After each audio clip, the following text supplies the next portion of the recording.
વિદ્યાર્થી મિત્રો, આપણે લેક્ચર 1 અને લેક્ચર 2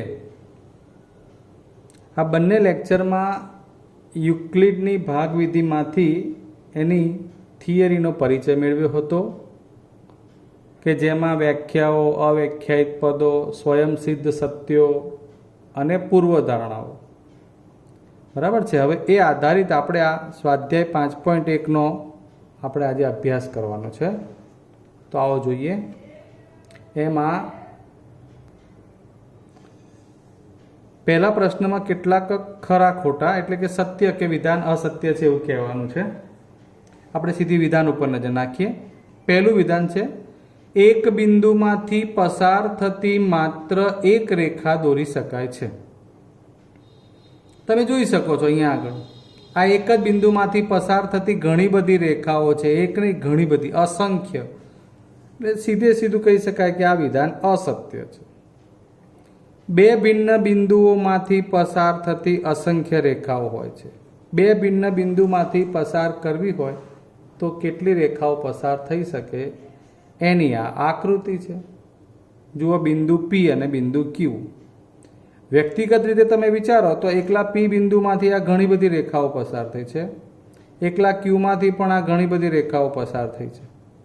પણ આપણો પ્રશ્ન એવો છે કે P અને Q બંનેમાંથી પસાર થતી હોય તો અત્યારે આ રેખા તમે જુઓ તો આ P અને Q બંનેમાંથી પસાર થતી રેખા છે. હવે આ રેખા અહીંયા P અને Qમાંથી આમ પસાર થઈ હોય તો એ સિવાય આ P અને Qમાંથી બીજી કોઈ રેખા પસાર કરવી હોય તો આમ વિચારશો તો નહીં મળે. કોઈ એક બિંદુમાંથી બીજી બનશે પણ આ જ બંને P અને Q બિંદુમાંથી બીજી રેખા પસાર થઈ શકશે નહીં. માટે આ વિધાન પણ અસત્ય છે. ત્રીજું જોઈએ, એક શાંત રેખાને બંને તરફ અનિશ્ચિત રીતે લંબાવી શકાય છે. પહેલા આપણે સમજી લઈએ કે શાંત રેખા એટલે શું. તો આ બિંદુ A અને બિંદુ B, A થી B સુધી જ માત્ર મારી આ જે પેન્સિલ ફરે છે આટલો ભાગ જ આ શાંત રેખા છે. હવે જોઈ શકાય છે કે એ બિંદુમાં આમ ડાબી બાજુ કહીએ અને B બિંદુમાં જમણી તરફ કહીએ તો એને અનિશ્ચિત એટલે કે અનંત સુધી લંબાવી શકાય છે. બરાબર છે. એટલે આ વિધાન પૂર્વધારણા 2 અનુસાર સત્ય છે. ચાલો આગળ ચોથું વિધાન જોઈએ. જો બે વર્તુળ સમાન છે તો તેમની ત્રિજ્યાઓ સમાન હોય છે. બે વર્તુળ સમાન એટલે આ એક વર્તુળ, આ બીજું એક વર્તુળ. આપણે એને સમાન છે એવું સમજવા માટે દાખલા તરીકે આ R કેન્દ્રવાળા વર્તુળને P કેન્દ્રવાળા વર્તુળ ઉપર મૂકી દો તો બંને વર્તુળ તમને એક સરખા લાગશે. એનું કારણ એવું થાય કે P થી Q આ જે અંતર છે ને એને વર્તુળની ત્રિજ્યા કહેવાય. આ R થી S આ જે છે ને એને વર્તુળની ત્રિજ્યા કહેવાય. એ બંને ત્રિજ્યાઓ સરખી હતી માટે આ વર્તુળ સરખા બન્યા હતા. એટલે આ વિધાન કે જેમાં લખ્યું છે બે વર્તુળ સમાન હોય તો ત્રિજ્યાઓ સમાન હોય એ સત્ય છે. એટલે એ વિધાન સત્ય છે. આ આકૃતિમાં પાંચમું વિધાન છે, AB બરાબર PQ. એટલે આ AB રેખાખંડ, આ PQ રેખાખંડ એ બંને સમાન છે અને PQ બરાબર XY એટલે કે આ PQ અને XY. આંકડાકીય રીતે વાત કરીએ, દાખલા તરીકે આ છે 2 સેન્ટીમીટર હોય તો PQ એના જેટલું જ કહ્યું છે એટલે 2 સેન્ટીમીટર હોય. હવે PQ અને XY ની સરખામણી કરી છે કે એ 2 સમાન છે એટલે આ 2 હોય તો આ પણ 2 જ હોય. બસ ત્યારે હવે તમે વિચારો તો આ ત્રણેય રેખાખંડોને માંથી ગમે તે બેને પરસ્પર સરખાવો તો એ લંબાઈ સમાન જ કહેવાય. અર્થાત આ AB અને XY એ પણ સમાન થાય, જે સત્ય વિધાન છે. નીચે આપેલા પ્રશ્ન બદલાય છે. નીચે આપેલા પદોની વ્યાખ્યા આપો. શું તેના માટે કોઈ એવા પદ છે જેને વ્યાખ્યાયિત કરવાની જરૂર છે? એ કયા છે અને તમે તેને કેવી રીતે વ્યાખ્યાયિત કરશો? ઓકે, જોઈએ ત્યારે બીજો પ્રશ્ન પહેલું છે સમાંતર રેખાઓ, લંબ રેખાઓ, રેખાખંડ, વર્તુળની ત્રિજ્યા અને ચોરસ. એમાંથી અહીંયા આપણને જે રીતની વિગત આપી છે એ સમજીએ. જેમ જેમ પદો અલગ અલગ આવશે એ પાછળથી સમજીશું. એક તો બિંદુ. બિંદુ એટલે શું? આ ટપકું કર્યું મેં, આ થઈ ગયું બિંદુ. આપણે જાણીએ છીએ કે તેને અવ્યાખ્યાયિત પદ કહેવાય છે, ટપકાથી દર્શાવાય છે અને બિંદુને લંબાઈ, પહોળાઈ કે જાડાઈ એવું એક પણ પરિમાણ હોતું નથી. આ બિંદુ વિશેનો ખ્યાલ થયો. બીજું લઈએ. આ વધારાની માહિતી છે, તમને તો આટલી જ બાબતો છે. રેખા. રેખા એ બિંદુઓનો ગણ છે, બરોબર છે, જેને તંગ ખેંચેલી દોરી સાથે સરખાવી શકાય. આમાં બધા બિંદુઓ હોય તો આ બિંદુઓનો ગણ વિચારવાનો, એટલે આ રેખા કહી શકાય એમ. અને જ્યારે હવે આપણે ગાંઠું કરી નાખીએ છીએ એટલે એનો મતલબ કે આ બિંદુઓનો ગણ હતો. બસ ત્યારે આ અનંત સુધી આવી રીતે બિંદુઓનો ગણ વિચારો એટલે થઈ ગઈ રેખા. કિરણ. આમ તો તમે જુઓ તો ખબર તો પડે એમ જ છે કે કિરણ જે છે એનો ઉદ્ભવ આમ તો રેખાની અંદર જ એ સમાઈ જાય છે, બરાબર છે. કોઈ એક બિંદુ હોય એ ચોક્કસ બિંદુથી એનો ઉદ્ભવ કરવાનો છે. એટલે એવા એક બિંદુથી કોઈ એક ચોક્કસ દિશામાં, જેમ કે એ બિંદુ એ ઉદ્ભવ બિંદુ વિચારીએ તો એમાંથી બી કે પી તરફ આમ એક જ દિશામાં આવેલા બધા જ આવા બિંદુઓનો ગણ, બરાબર છે, એને આપણે કિરણ કહીએ છીએ. જેમ કે વ્યાખ્યા અનુસાર બિંદુ એ અને બિંદુ એથી બી તરફના તમામ બિંદુઓના ગણને કિરણ કહેવાય. પણ એ બધા એક જ રેખામાંના હોવા જોઈએ, દિશા ચોક્કસ હોવી જોઈએ, એક જ સાઈડ. તેને કિરણ એ બી વડે દર્શાવાય છે, બરાબર છે. એ બિંદુ એ આ કિરણ એ બીનું ઉદ્ભવ સ્થાન છે, ઉદ્ભવ બિંદુ છે, બરાબર છે. અને બી કે પી તરફ અનંત સુધી વિસ્તરેલું છે. આ એની સમજણ છે. ખૂણો લઈ લઈએ. આ જોઈ શકાય છે. આ ખૂણો થઈ ગયો. ખૂણામાં છે શું? તો બે ભિન્ન એક રેખામાં ન આવેલા હોય તેવા કિરણો છે. હું જે બોલે બરોબર સમજી લો. બે ભિન્ન કિરણો છે અને જે એક જ રેખામાં આવેલા નથી, એક રેખામાં ના આવેલા હોય તેવા કિરણોથી જ ખૂણો બને છે. એ આપણે સમજીએ. જો આ બંને એક જ રેખામાં હોય તો ખૂણો બને નહીં. પણ જરા એને વાળી લઈએ એનો મતલબ કે હવે આ ખૂણો થઈ ગયો. હવે આ એક રેખામાં નથી. એટલે એક રેખામાં ના હોય તેવા આ બે કિરણો છે, જેમાંનું એક કિરણ છે YX, બીજું છે YZ. એટલે આવા બે કિરણોનો યોગ એટલે ભેગું કરવું, એ બંને ભેગા મળી અને ખૂણો XYZ બને છે. એક જ ઉદ્ભવ બિંદુવાળા બે ભિન્ન કિરણો એક જ રેખામાં ન હોય તો તેમનો યોગ ગણ ખૂણો કહેવાય.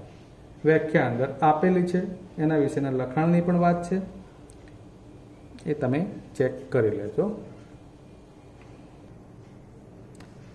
નેક્સ્ટ વન, સમતલ વિશેનો ખ્યાલ. સમતલ એ પણ એક અવ્યાખ્યાયિત પદ છે મિત્રો. આ એક સપાટી વિચારતા હોવ તો આપણે આગળ એવું કહ્યું હતું કે રેખાઓ એકબીજા ઉપર ચોક્કસ રીતે ગોઠવો ને અને એનાથી જે વિચારી શકાય એને સમતલ અથવા સપાટી કહી શકાય. તો સમતલ એ અવ્યાખ્યાયિત પદ છે, અસંખ્ય બિંદુઓનો ગણ છે. રેખા અને સમતલ બંને અવકાશના ઉપગણ છે. અવકાશ એ અવ્યાખ્યાયિત પદ છે. આપણે અવકાશને અનિશ્ચિત અનંત સુધી વિસ્તરેલું વિચારી શકાય, એમાંનો કોઈ ભાગ સમતલ વિચારી શકાય. એટલે સમતલ અને રેખા એ બંને અવકાશના ઉપગણ છે. સમતલને કેપિટલ અક્ષરથી દર્શાવાય, capital X, capital Y, capital Z એવી રીતે. ઓકે, હવે આવશે વર્તુળ. હમણાં જ આપણે આગળ જોયું કે વર્તુળ દોરવા માટે કયા બે માપ જોઈએ. તો એક તો બિંદુ જોઈએ, બિંદુ આમ માપ નથી પણ ચોક્કસ જગ્યા જોઈએ, અને ત્રિજ્યા જોઈએ. એટલે બિંદુ અને ત્રિજ્યા આપ્યા હોય તો વર્તુળ બનાવી શકાય. જેમાં વર્તુળ માટે વ્યાખ્યા જોઈએ તો સમતલમાં કોઈ નિશ્ચિત બિંદુથી અચળ ધન અંતરે આવેલા તમામ બિંદુઓનો ગણ. એટલે આપણે એને વર્તુળ કહીએ છીએ. દાખલા તરીકે અહીં કોઈ એક બિંદુ લીધું હોય, આ કેન્દ્ર છે, સપોઝ કે પી. ત્યાંથી 2 એકમ અંતરે આ એક બિંદુ હોય, એવું બીજું 2 એકમ અંતરે બીજું બિંદુ હોય, ત્રીજું 2 એકમ અંતરે બિંદુ હોય, આ બિંદુ હોય, આ બિંદુ હોય, આ બિંદુ હોય. એમ 2 એકમ અંતરે આવેલા બધા જ બિંદુઓ હોય. કોનાથી? આ પી બિંદુથી. આ અચળ ધન અંતર થયું. તો આવા 2 એકમ અંતરે આવેલા આ બધા બિંદુઓના ગણને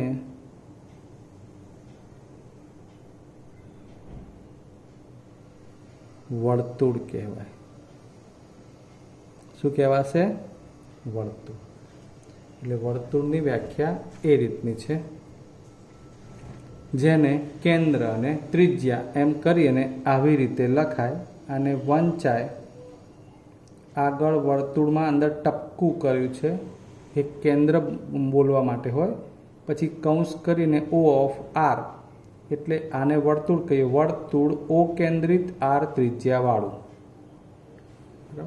હવે આગળ માપ લઈએ બીજું, ચતુષ્કોણ. જોઈ શકાય છે કે આ ચતુષ્કોણ ABCD છે, જે 4 બંધ રેખાખંડોથી બનતી સમતલીય આકૃતિ વિચારવાની છે. સમતલીય શબ્દ હું બોલ્યો છું, તમારા અભ્યાસમાં સમતલીય શબ્દ જ આવશે. તમારે સમતલીય આકૃતિ વિશે જ અભ્યાસ કરવાનો છે. એમાં એક વાત ચોક્કસ છે કે એ જે ક્રમ છે બોલવાનો, ABCD એટલે બિંદુઓ માટે તમારે A થી B આમ, B થી C, C થી D એ પ્રમાણે જવું પડે. તમારે એને બીજી રીતે વાંચવું હોય તો ADCB કહી શકાય. આ ચતુષ્કોણની નિશાની છે, ચોરસ જેવી. C થી વાંચવું હોય તો CBAD પણ કહેવાય, CDAB પણ કહેવાય. ક્લોકવાઇઝ અને એન્ટી ક્લોકવાઇઝ, ઘડિયાળના કાંટાની દિશામાં અને ઘડિયાળના કાંટાની વિરુદ્ધ દિશા, એમ 2 દિશામાં આપણે એનું વાંચન કરી શકીએ. અને એ રીતે એને લગભગ 8 રીતે વાંચી શકાય. સમાંતર રેખાઓ, આપણને જે અંદર પ્રશ્ન કરેલો છે એના માટેની વાત હવે આવી કે સમાંતર રેખાઓ તો એ એવી રેખાઓ છે કે જે બંને રેખાઓ આગળ લંબાવો તો એ ક્યાંય છેદે નહીં. Parallel lines. જો 2 સમતલીય રેખાઓ વચ્ચેનું અંતર હંમેશા સરખું હોય છે, એક જ સમતલમાં આવેલી 2 ભિન્ન રેખાઓ પરસ્પર છેદતી ન હોય તો તે રેખાઓ સમાંતર રેખાઓ કહેવાય. બરાબર છે? 2 રેખાઓ હોય, એક જ સમતલની હોય, એટલે સમતલીય હોવી જરૂરી છે, અને સાથે સાથે એ બંને છેદતી પણ હોવી જોઈએ નહીં. એને તમે સમાંતર રેખાઓ કહી શકો. સમાંતર રેખાઓની 2 શરતો કહો, આવો પ્રશ્ન આવે તો પહેલી શરત છે કે બંને રેખાઓ પરસ્પર છેદે નહીં અને બંને રેખાઓ એક જ સમતલની હોવી જોઈએ. એના નીચે છે લંબ રેખાઓ. લંબ રેખાઓ, પરપેન્ડિક્યુલર લાઇન્સ. આ L, એને લંબ M. અહીં લંબ રેખાઓ કયું છે એટલે ચોક્કસપણે આ 2 રેખાઓ છેદે એટલે જે 4 ખૂણા બને છે ને, એમાં ચારેય ખૂણા કાટખૂણા જ બને આડકતરી રીતે. પણ વ્યાખ્યામાં એવું કહ્યું હોય કે જો બે રેખાઓ પરસ્પર છેદતી હોય અને તેમના છેદબિંદુ આગળ બનતા ચાર ખૂણા પૈકી એક ખૂણો કાટખૂણો હોય, જેમ કે અહીંયા બતાવ્યો છે આ 90નો ખૂણો છે, એ કોઈ એક ખૂણો પણ કાટખૂણો હોય તો ઓટોમેટિક બાકીના 3 ખૂણા કાટખૂણા જ બનવાના છે. એટલે એવી રીતે છેદે છે એનો મતલબ કે અહીંયા એક કાટખૂણો બને એટલે 3 બાકીના કાટખૂણા બને છે. એટલે આડકતરી રીતે ત્યાં બનતા ચારેય ખૂણા કાટખૂણા જ થાય છે. જો એવી સિચ્યુએશન હોય ત્યારે એવું કહી શકાય કે એ બે રેખાઓ પરસ્પર લંબ રેખાઓ છે. સમાંતર રેખાઓ શું છે, લંબ રેખાઓ શું છે, એ આપણા મગજમાં હવે એનો ખ્યાલ સમતલ સાથે ખૂણા સાથે બે રેખાઓ છેદતી ના હોય આ બધા મુદ્દાઓ સાથે સ્પષ્ટ હોવો જોઈએ. નેક્સ્ટ વન રેખાખંડ. રેખાખંડ જે રેખાનો ઉપગણ છે, આમાં આ અનંત સુધીનો એરો આપ્યો છે, અનંત સુધી, એટલે આ તો આખી રેખા કહેવાય. આપણે આને રેખા PQ કહી શકીએ. પણ એ રેખા PQમાંના બિંદુ P અને બિંદુ Q, આ બે બિંદુઓ અને એની વચ્ચેના તમામ બિંદુઓ, પેન્સિલથી જેટલો ભાગ હું ડાર્ક કરી રહ્યો છું એટલા ભાગની જ વાત. P બિંદુ, Q બિંદુ અને એની વચ્ચેના તમામ બિંદુ, બસ આટલા જ બિંદુઓનો ગણ વિચારો તો એટલો ભાગ એને આપણે રેખાખંડ કહી શકીએ. અર્થાત રેખા PQના P અને Q વચ્ચેના તથા P અને Q ને સમાવતા બિંદુઓના ગણને રેખાખંડ PQ કહેવાય. બરાબર છે. એને રેખાખંડ PQ વડે દર્શાવાય એવું લખ્યું છે. એના બે અંત્ય બિંદુ હોય, જેમ કે અહીંયા એક અંત્ય બિંદુ P છે, બીજું અંત્ય બિંદુ Q છે. રેખાખંડને કેટલા અંત્ય બિંદુ હોય તો જવાબ શું આવશે? 2. રેખાખંડ 2 અંત્ય બિંદુ ધરાવે છે. ઓકે. રેખાખંડ એ રેખાનો ઉપગણ છે. રેખા અને સમતલ બંને અવકાશના ઉપગણ છે, એવું યાદ રાખજો. નેક્સ્ટ, વર્તુળની ત્રિજ્યા. એક ને એક બાબત વારંવાર આવે છે, એટલે હવે બહુ એમાં આપણે ડીપમાં નહીં જઈએ. આ એક વર્તુળ છે, P કેન્દ્ર છે અને PQ ત્રિજ્યા છે. બરાબર છે. એટલે જેટલું પરિકર ખોલીને આપણે વર્તુળ બનાવતા હોય એ માપ એ ત્રિજ્યા થતી હોય. પણ વ્યાખ્યા, હા સાહેબ, હું વ્યાખ્યાનું શું? રેખાખંડ PQ ને વર્તુળની ત્રિજ્યા કહીએ છીએ મિત્રો. આપણે વ્યાખ્યા આપણી જાતે વિચારીએ તો તમને સમજાય કે જો રેખાખંડ હોય તો એને બે અંત્ય બિંદુ હોય. મિત્રો, જો દાખલા તરીકે નીચે ચતુષ્કોણની આકૃતિ છે, એમાં પણ રેખાખંડ PQ છે, સમજજો બરોબર. પણ અહીં આ PQ જે છે એ આ ચોરસની બાજુ કહેવાય. અહીંયા એને વર્તુળની બાજુ એવું ના કહેવાય, એને વર્તુળની ત્રિજ્યા કહેવાય છે. એટલે એ રેખાખંડની ગોઠવણ માટે તમે પ્રશ્ન વિચારો એટલે તમને વ્યાખ્યા આવડી જાય. આ રેખાખંડ PQ કે જે બે અંત્ય બિંદુ ધરાવે છે, એમાંનું એક અંત્ય બિંદુ ક્યાં છે એવું પૂછ્યું તો કે કેન્દ્ર છે, અને બીજું અંત્ય બિંદુ ક્યાં છે તો કે વર્તુળનું બિંદુ છે. બરાબર ને? એટલે જે રેખાખંડનું એક અંત્ય બિંદુ વર્તુળનું કેન્દ્ર હોય અને બીજું અંત્ય બિંદુ વર્તુળનું બિંદુ હોય, તેવા રેખાખંડને તે વર્તુળની ત્રિજ્યા કહેવાય. ક્લિયર? બે અંત્ય બિંદુ ઉપર ફોકસ કરીને બોલવાનું છે. આ એક જ PQ એટલે ત્રિજ્યા છે એવું નહીં. P થી તમે આ બાજુ વિચારી શકો, આ પણ ત્રિજ્યા થાય, આ પણ ત્રિજ્યા થાય, આ પણ ત્રિજ્યા થાય. તમે જાણો છો આ બધું. બરાબર? ચલો નેક્સ્ટ, 5મું, ચોરસ. ચોરસ એક ચતુષ્કોણનો પ્રકાર જ છે. એમાં પણ 4 બાજુઓ હોય. નામ દેતા જ ખબર પડી જાય કે ચારેય બાજુઓ સમાન હોય, અને એની સાથે સાથે ખૂણાનો પણ ખ્યાલ સ્પષ્ટ આવે છે કે ચોરસ હોય એટલે એના ચારેય ખૂણા સમાન જ હોય અને એ પણ કાટખૂણા જ હોય. એટલે જે ચતુષ્કોણના ચારેય ખૂણા કાટખૂણા હોય અને દરેક બાજુનું માપ સરખું હોય તેવા ચતુષ્કોણને ચોરસ કહેવાય. બરાબર છે. એટલે આપણે જે કંઈ ભૂમિતિના શબ્દો હતા કે જેમાં એની વ્યાખ્યા આપણે આપી શકીએ એમ હતા એ બધી વ્યાખ્યાઓ પણ જોઈ. બિંદુ અને રેખા કે જે અવ્યાખ્યાયિત પદ છે છતાં એનો ખ્યાલ પણ મેળવ્યો. હવે આગળ પ્રશ્ન નંબર 3 જોઈએ કે નીચે આપેલ બે પૂર્વધારણાઓનો વિચાર કરો. જો બે ભિન્ન બિંદુ A અને B આપેલ હોય તો તેમની વચ્ચે હોય તેવું એક C બિંદુ મળે. અમુક બાબતો આપણે સમજી તો શકીએ જ, પણ એનું એક્સપ્લેનેશન છે એટલે જોઈએ. અહીં પહેલામાં શું કહ્યું છે કે બે ભિન્ન બિંદુઓ A અને B આપ્યા હોય તેમની વચ્ચે એક બિંદુ મળે. લખ્યું છે એ પ્રમાણે આ એની આકૃતિ, બે ભિન્ન બિંદુઓ A અને B અને એની વચ્ચે કોઈ એક બિંદુ C છે. બીજું, જો એક રેખા પર ન આવેલા હોય તેવા ઓછામાં ઓછા 3 બિંદુઓ મળે. આ 1, 2 અને 3 એ ત્રણેય બિંદુઓ એક રેખા ઉપર નથી. બરાબર છે. ઓછામાં ઓછા 3 મળે એનો મતલબ કે 1, 2 અને આ 3 છે. હવે એ સિવાય વધારે બિંદુઓ તો મળી જ શકે. શું આ પૂર્વધારણાઓમાં કોઈ અવ્યાખ્યાયિત પદ છે? શું આ પૂર્વધારણાઓ સુસંગત છે?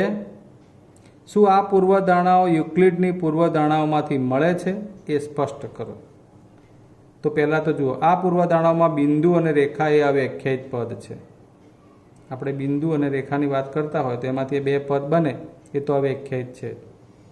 બીજું, હા, આ પૂર્વધારણાઓ સુસંગત છે, મતલબ કે જે બંધ બેસતી આવે છે. જો એક રેખા પર ન આવેલા હોય તેવા ઓછામાં ઓછા 3 બિંદુઓ ન મળે. આ પૂર્વધારણા યુક્લિડની પૂર્વધારણામાંથી મળતી નથી, કારણ કે યુક્લિડની ભાગવિધિની પૂર્વધારણા 5.1માં એવું કહેવામાં આવ્યું છે કે બે ભિન્ન રેખાઓમાં એકથી વધુ સામાન્ય બિંદુ ન હોઈ શકે. બે ભિન્ન રેખાઓમાં આપણે એવું કહીએ છીએ કે બે છેદતી રેખાઓમાં એમ એકથી વધુ સામાન્ય બિંદુ બનવું, એનો મતલબ કે બે રેખાઓ વિચારવાની તો એમાંથી એકથી વધુ સામાન્ય બિંદુ મળે નહીં એમ. એટલે આડકતરી રીતે એવો જ થયો ટોપિક કે બે ભિન્ન રેખાઓ છેદે તો એક બિંદુમાં છેદે છે, એટલે એમાં તમને એકથી વધુ સામાન્ય બિંદુ ન મળે. એટલે બે બિંદુઓ A અને B આપેલ હોય તો તમે બિંદુ C એવું લઈ શકો કે જે A અને B માંથી પસાર થતી રેખા પરના હોય. આ પૂર્વધારણાઓ યુક્લિડની પૂર્વધારણાને અનુસરતી નથી. આમ છતાં તે પૂર્વધારણા 5.1 સ્વયંસિદ્ધ સત્ય 5.1 ને અનુસરે છે. એ સત્ય યાદ હોય તો તમે એમાંથી એને સમજી લેજો. આગળ ચોથો પ્રશ્ન છે, જેમાં એવું લખેલું છે કે જો AC બરાબર BC થાય તેવું એક બિંદુ A અને B ની વચ્ચે હોય તો સાબિત કરો કે AC બરાબર 1/2 AB. અહીં C બિંદુ એ A અને B ની વચ્ચે આવેલું છે, ગમે ત્યાં નથી. હવે ધ્યાન રાખજો, 2 માર્ક્સમાં પૂછી શકાય સાબિત કરો કેમ. ક્યાં છે તો કે A થી C અને B થી C. આ લખ્યું છે એ પ્રમાણે AC અને BC સમાન થાય એવી રીતે આ C બિંદુ આવેલું છે. ચાલો ત્યારે હવે એનો આગળ વિચાર કરીએ. આપણે આ સાબિત કરવાનું છે. તો AC બરાબર BC લખીને બંને બાજુ AC ઉમેર્યું. જુઓ, એટલે બંને બાજુ AC ઉમેરો ત્યારે શું થાય? આ એક વખત AC, આ બીજી વખત AC. કેટલી વખત થઈ ગયું? 2 times AC. અને આ BC વત્તા AC, જોજો બરોબર, B થી C, A થી C, આ બંને એક જ રેખા પર હોય તો આ B થી C અને A થી C આનું ટોટલ કેટલું થાય? AB જેટલું. એટલે એની જગ્યાએ AB લખ્યું. 2 times AC is equal to AB. So AC is equal to આ બે ગુણાકારમાં છે, છેદમાં આવે AB ભાગ્યા 2, જેને છૂટું કરીને લખો એટલે આ 2 છેદમાં છે એટલે 1/2 ગુણ્યા AB. બહુ સિમ્પલ છે. ઓકે, AC બરાબર BC કરી બંને બાજુ AC ઉમેરી અને વિધાન સાબિત કરી શકાય. નેક્સ્ટ વન,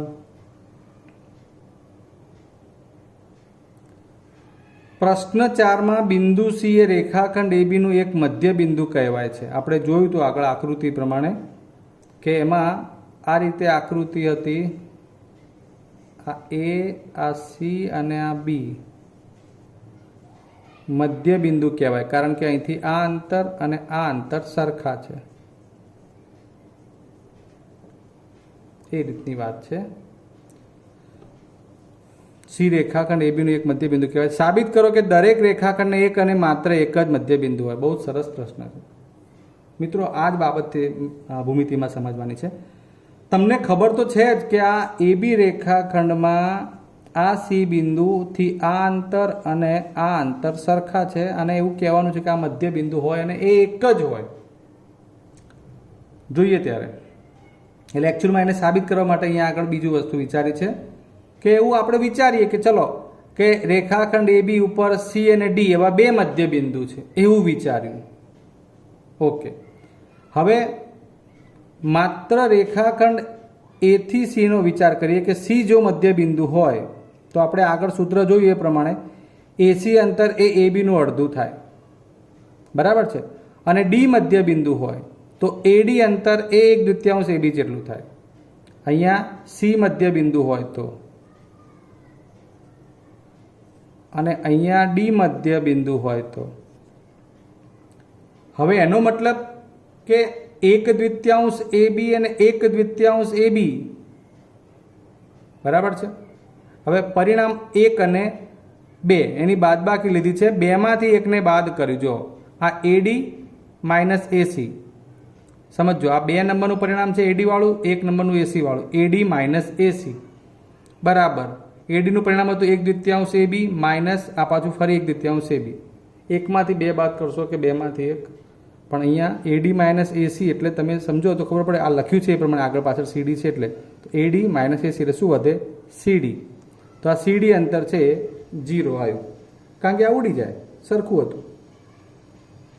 હવે સીડી 0 આવવું એનો મતલબ શું? આવું ક્યારે બને? સી અને ડી બંને એક જ જગ્યા ઉપર હોય ત્યારે આપણે એવું કહી શકીએ કે બે વચ્ચેનું અંતર 0 છે. એ સીડી બરાબર 0 આવે એનો અર્થ એવો થાય કે બંને એક જ જગ્યા ઉપર છે. તો એનો અર્થ એવો થાય કે સી અને ડી બે ભિન્ન ન હોઈ શકે. એટલે આપણે ચોક્કસ કહી શકીએ કે જ્યાં સી છે ત્યાં જ ડી છે.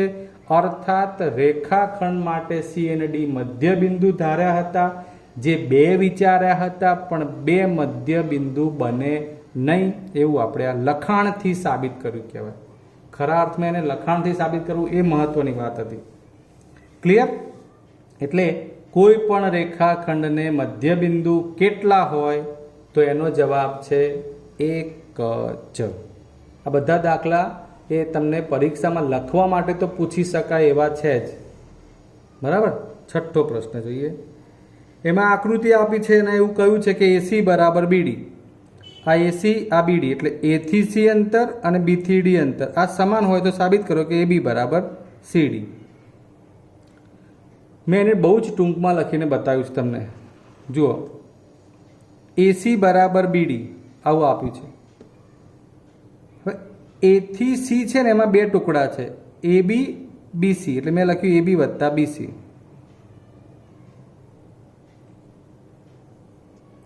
અને બીડીમાં જોશો તો પણ બે ટુકડા છે, બીસી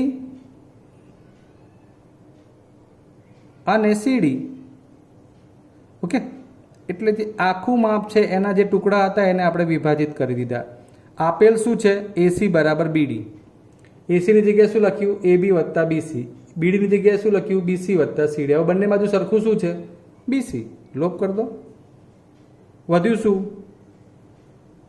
એ બી બરાબર સીડી. જવાબ આવી ગયો. ક્લિયર? બીજું કંઈ નહીં લખો તોય તમને આ ચાલશે. એટલે બહુ ઇઝી તમને બતાવી દીધું છે. 7મો ને 5.1નો છેલ્લો પ્રશ્ન.